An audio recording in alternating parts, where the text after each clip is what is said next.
Ok, vamos a hablar de los libros que leí desde ar- abril, mayo y junio, es el segundo trimestre. Ok, let's go. Mhm. Red, red books, red.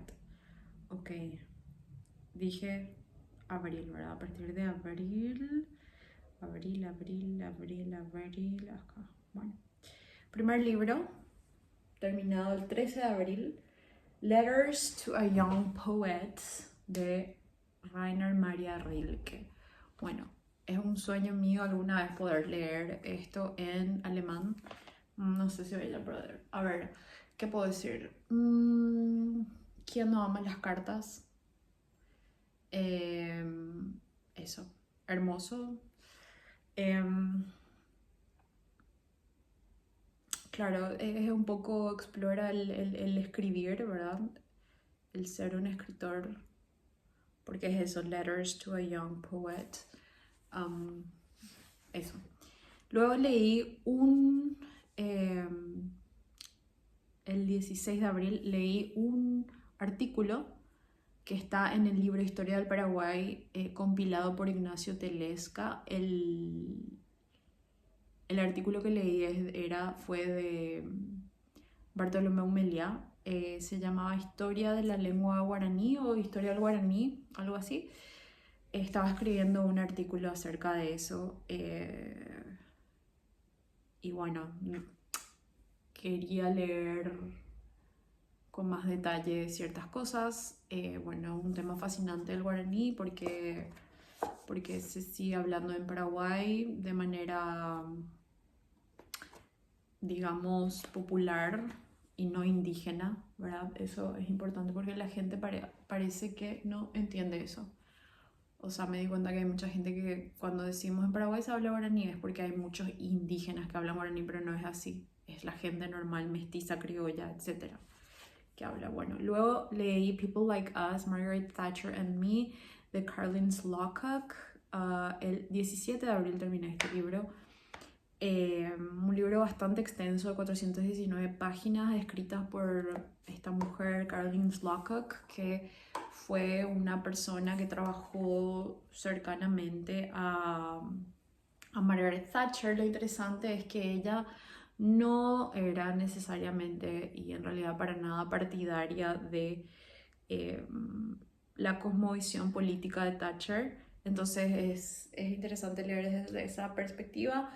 Pero es una versión muy humana, o sea, tipo, claro, es de su día a día, de su condición como civil servant, que le dice. Y bueno, algo que me dio mucho asco de este libro es justamente eso, esta sensación, ¿verdad? De las personas que creen que la política, que a través de la política uno en realidad está haciendo un servicio a todos, o al público, al pueblo. Creo que es un error muy garrafal que hace que mucha gente entre en ese mundo. Eh, y es muy desagradable. Pero bueno, me gustó mucho, disfruté mucho leer sobre las peripecias, las cosas menores de Margaret Thatcher, en el sentido de que, bueno, es como una mirada feminista en realidad, porque esta mujer, Caroline Slocum, creo que se define como feminista. Entonces, pero de la segunda ola, no algo muy extremo. Así que, bueno, en fin, mucho de esto de la visión como mujer y demás cosas que la verdad filosóficamente no me parece interesante para nada, pero sociológicamente quizás sí, en ese sentido me fue interesante. Em, pero bueno, bien. Luego terminé en abril 24, leí La contrahistoria del comunismo, o terminé de leer La gran utopía del siglo XX en 35 episodios de Fernando Díaz Villanueva, un escritor, historiador español. Este libro se publicó en el 2022. Me encantó este libro, muy gracioso. Así mismo como dice, la contrahistoria, bueno, es una crónica, unas crónicas, diría yo. eh, y claro, un barril sin fondo en el sentido de que eh, cada anécdota que uno puede sacar y recontar, ¿verdad? Cada historia ridícula, ¿verdad? De esta concepción de la vida que es el comunismo aplicado, ¿verdad? Bueno, vemos desde Ceausescu hasta cosas duras de Stalin y de Lenin y historias así, digamos, anécdotas muy reveladoras, muy, qué sé yo, muy obvias, muy características de la concepción comunista de la historia, ¿verdad? En su forma aplicada. Eh, Cuba también, algunas anécdotas, no voy a decir nada en particular, yo diría que sí, es muy divertido de una manera muy trágica, pero sí eso. Luego leí un cuento extenso de 80 páginas de Henry James, se llama Historia de una obra maestra. Le di 3 de 5 porque, bueno, si bien me pareció, o sea, a ver, Henry James, ¿verdad? Tipo, ese lenguaje es muy rico de leer. Sinceramente, estas idas y vueltas no son temas que me interesan en demasía. eh, no necesariamente, al menos, qué sé yo. Cuando leí Orgullo y Prejuicio, bueno, ya sé que hay una diferencia grande ahí, pero en su momento, qué sé yo, es entretenido y es lindo leer a Jane Austen. No sé por qué estoy hablando de ella, pero bueno, creo que lo que le salva, lo que le agracia a ella es justamente su lenguaje. Y lo mismo Henry James. Es eso, ¿verdad? Esa es la parte interesante, pero el plot, la historia, los temas, digamos, como que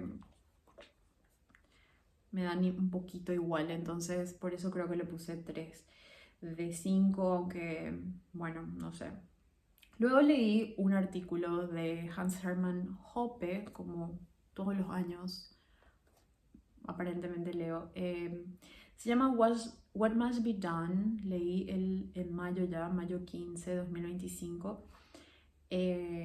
Ok, es como el lado un poco pragmático, supuestamente, de Hans Hermann Hoppe, de que, bueno, así como dice el título, qué es lo que hay que hacer, ¿verdad? Este, es interesante ver que estas personas escriban acerca claro, esto de cómo hay que llegar a estas instancias tan, o sea, tan diferentes al status quo, ¿verdad? Eh, es interesante el concepto de que estando, el concepto de que a partir de una monarquía pasar a un narcocapitalismo más real, hubiese sido más fácil que de estas democracias liberales, ¿verdad? En las que vivimos ahora. Eh, y creo que tiene una base sólida para decir esto, ¿verdad? Porque tenemos ejemplos muy claros como Liechtenstein, por ejemplo, ¿verdad? Bueno, interesante, le puse 4. Luego leí una novela, terminé de leer el 31 de mayo, La vegetariana de Han Kang. Es un libro publicado en 2016. Han Kang fue, bueno, ganó el premio Nobel, creo, de literatura, si mal no recuerdo. Pero en fin, el libro le puse 2 de 5. Y me pasó algo interesante, que es que la primera parte del libro me encantó. Me pareció, de hecho que me enganché rapidísimo. Me encantó, me encantó el recuento de esta historia en primera persona, ¿verdad? Que es como empieza, bueno, no en primera persona, en segunda persona, pero sí, la primera parte me pareció muy interesante, muy válida, me gustó por dónde iba, pero creo que después se perdió completamente. Al menos yo no pude captar, ¿verdad? Como una intención un poco kafkiana, pero bueno, no sé, no, no me pareció bien logrado, sinceramente. Eh, sí, gratuitamente, no. El problema no es el asqueo, el problema no es lo grotesco para mí, al contrario, no sé, a mí yo amo a Lars von Trier. O sea, lo que voy es que no lo grotesco no es un problema, sino que la gratuidad quizás no entendí nada más, pero bueno, no me gustó. Sinceramente terminó por no gustarme, tipo fue yendo en picada. En fin, 2 de 5. Luego leí un non-fiction, Dopamine Nation, terminé de leer el 14 de junio del 2025. Finding Balance in the Age of Indulgence, Anna Lemke, una neurocientífica acerca de las adicciones. Leí súper rápido, muy interesante, muy bien escrito. Me gustó que estaba bien escrito en el sentido de que de lo entretenido que fue. Me gusta mucho o sea, ya leí varios libros en donde tipo un autor o terapeutas cuentan historias de sus pacientes. Es algo que disfruto. Eh,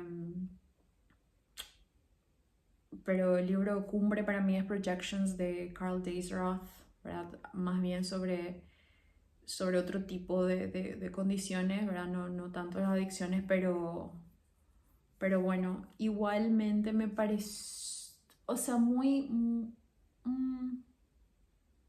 bien escrito en el sentido de entretenido, pero comparando, por ejemplo, con Projections, se nota que, bueno, Carl Daisroth, aparte de ser lo que es un médico, ¿verdad? Psiquiatra creo, eh, es un poeta. En cambio, este libro está bien narrado, entretenido, pero bueno, me hizo pensar mucho acerca de libre albedrío, ¿verdad? Relacionado con el tema what am I saying? Creo que me estoy pasando, no está bien. De la adicción. Bueno, siguiente libro, ficción, novela de 559 páginas. Terminé de leer el 22 de junio. The Secret History by Donna Tartt. Ok, amé el libro. Completamente. Absolutamente amé y me volví me obsesioné con la historia. Luego terminé de leer esto. Descargué un par de libros de Bret Easton Ellis. Y no descargué otra cosa porque no encontré nada gratuito de Donna Tartt. Quería leer el Goldfinch y The Little Friend, pero no encontré. Entonces tengo que comprar y bueno. Pero The Secret History, oh my god, me dieron ganas de leer literatura buena. Tipo, qué hermoso, o sea, de verdad. Exagerado, loco, dionisíaco, pedante en el buen sentido. No sé si se puede ser pedante en el buen sentido, pero bien. Muy coming of age, entonces esas historias también tengo un punto débil para eso. Definitivamente estoy segura de que va a ser eventualmente un clásico, ¿verdad? Tipo a new classic. Bueno, debería leer el Goldfinch que ganó el premio Pulitzer, ¿verdad? Pero bueno, a ver, no sé. Luego de terminar de leer este libro también escuché el podcast Once Upon a Time in Bennington College. Increíble podcast. Bueno, de repente se hace un poco muchísimo reo ya, pero cuando no exagera tanto en eso, está muy bien. Aunque creo que es el punto luego del podcast, pero bueno. Es un libro que leería de vuelta. Es muy interesante el análisis, incluso en el podcast, acerca de este libro que también no quiero dar mucho, pero quiero decir nada más que me encantó. disfruté muchísimo, leí rapidísimo. O sea, el lenguaje es hermoso, los diálogos son hermosos, la descripción es muy, está muy bien lograda, a mí.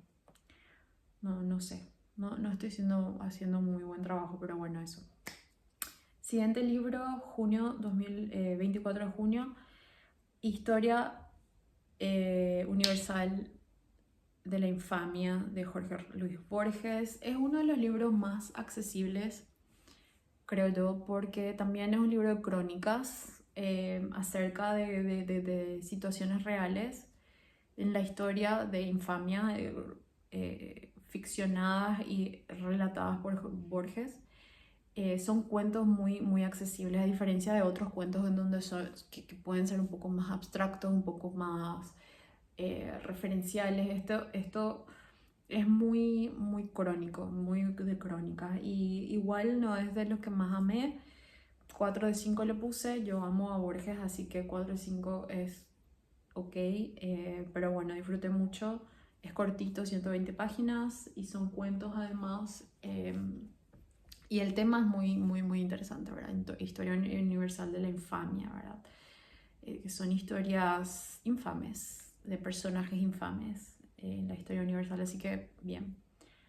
Siguiente leí un cuento largo de Herman Melville, Bartleby the Scrivener. Le di 4 de 5. La verdad es que si me preguntas ahora le daría 5 de 5. Tardó nomás en caer, ¿verdad? Pero amé este cuento, me gustó muchísimo. Son temas que a mí me atraen mucho, que tienen que ver con la inadaptabilidad, el individuo versus la sociedad. Esas cosas a mí me gustan mucho. Me siento bastante feliz cuando leo estos cuentos acerca de personajes que tienen tan marcada esta diferencia entre su individualidad y la sociedad. Me hizo recordar en ese sentido a Mendel de los libros, ¿verdad? También un poco la misma temática, pero wow, muy bien escrito. Luego me puse a investigar un poco más sobre Melville, también muy interesante personaje, así que good. Luego, junio 26, leí otro cuento de 100 páginas de James Joyce, The Dead. Este cuento le puse 4 de 5 también. Me gustó muchísimo, demasiado el final. Pero las primeras, quizás, no sé, 70 páginas, se lee como un cuento o sea, muy,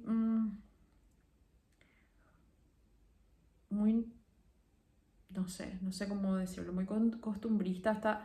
Estaba bien, pero luego la última parte me compró completamente. De hecho, que en la primera parte le daría como un 2 o un 3, pero creo que es la intención del cuento, tipo, crecer de esa manera y terminar con un broche de oro de un análisis filosófico acerca de la muerte, de los muertos y de la felicidad y del amor, básicamente, que why not. Entonces, creo que esos son todos los libros que leí hasta junio. Sí, luego ya es julio. Sí, entonces, así, leí bastante, entonces, muchos cuentos, un par de libros de no ficción. El mejor rateado, a ver si tengo un 5, bueno, obviamente. The Secret History es el único 5 estrellas. Wow. Qué sé yo. Cuando yo rateo, en realidad tiene que ver es una mezcla, es un promedio entre lo que yo considero objetivamente bueno y lo bien que pasé leyendo. Entonces de repente pasa que eso, yo no puedo poner 5 estrellas a algo que disfruté leyendo, pero entiendo que la calidad literaria is lacking y viceversa también, ¿verdad? No puedo tampoco ponerle 5 estrellas y por más de que sea una obra reconocida, una obra maestra reconocida, pero yo no disfruto, tampoco le puedo dar 5 estrellas, ¿verdad? Entonces, sí, es un promedio y bueno, eso, bye.